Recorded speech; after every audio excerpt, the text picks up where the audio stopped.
Hi, everybody. Welcome to another chat with Rachel. I'm so glad you're joining me again. I've got some big news. I'm going to start making some master classes, some how-tos to maximize your experiences in the work world with health, with relationships, friendships, etc., with your finances. And this is my first baby. This is the one. And it's something I'm really passionate about, public speaking. I love public speaking. I know I'm weird. I think it's so much fun.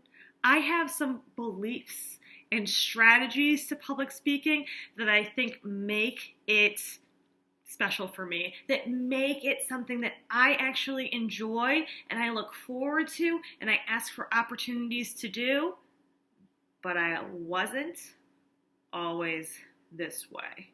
I remember being in grade school, probably 13 or so, writing a big long essay and having to present it in front of the full school.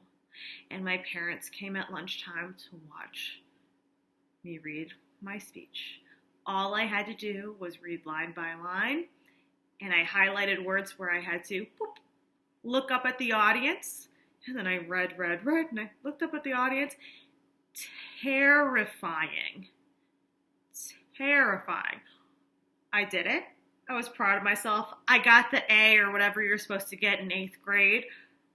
But I'm going to tell you, that's not the way to public speak if you want to engage your audience. That is a way to public speak, to just get it out of the way, though. So, hey, good job, 13-year-old me. But we're going to find some better strategies.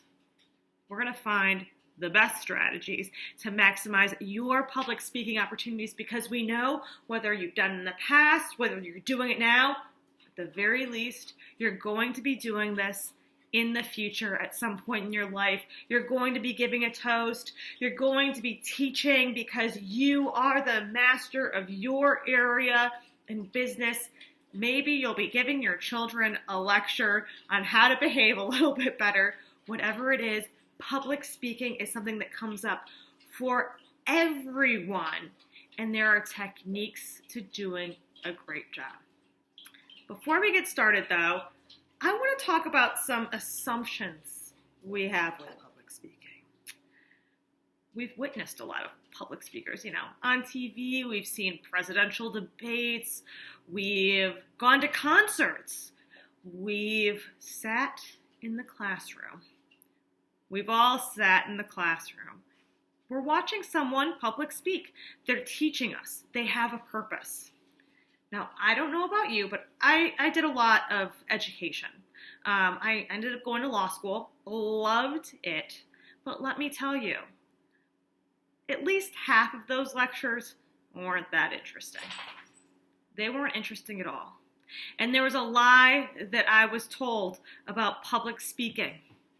And that lie was, it was my job as the audience member. It was my job to grasp the information and retain everything. Now, my school had a lot of leverage on me, and most schools do.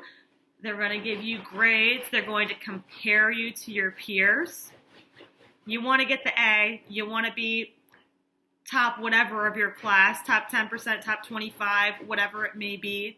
You want to pass the bar, and this is a way to get the information in your head. They had financial leverage over me.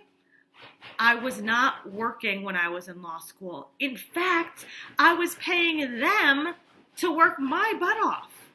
I was going to like a little mind gym that I had to pay a lot of money to so that I could learn. So they had leverage over me, which made it okay for their lectures to not have the public speaking qualities that you're going to learn through these series of videos that I'm going to provide to you. Now, we've all been there. Let's start with the basics. I'm going to call it the triad of public speaking. We all know that one thing that matters is content messaging, right? What are you trying to present about? You're not just going to go up there and make it up.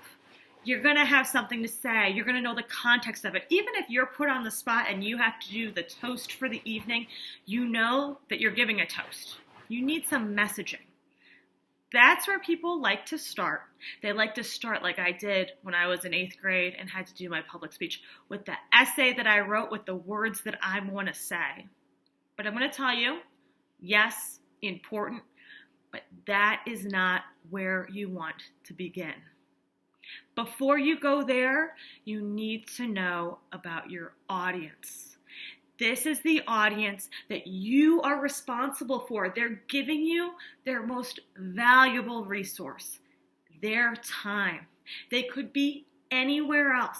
They may even be giving you or your company money to be there and sitting, listening to you present.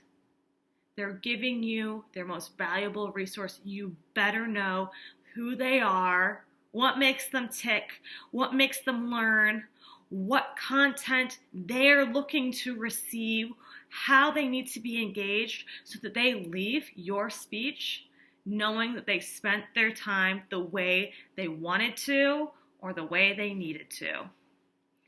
Before that even though, comes state. State is something you're 100% responsible for. That's your state.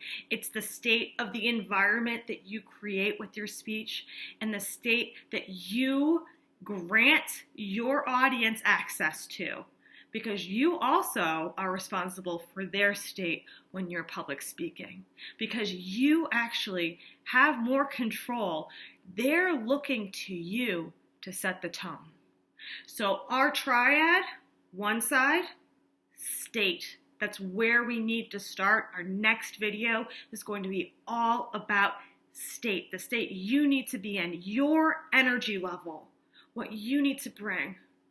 Next, and really this is the base of the triad, know that audience. Why are they sitting there and giving you their time?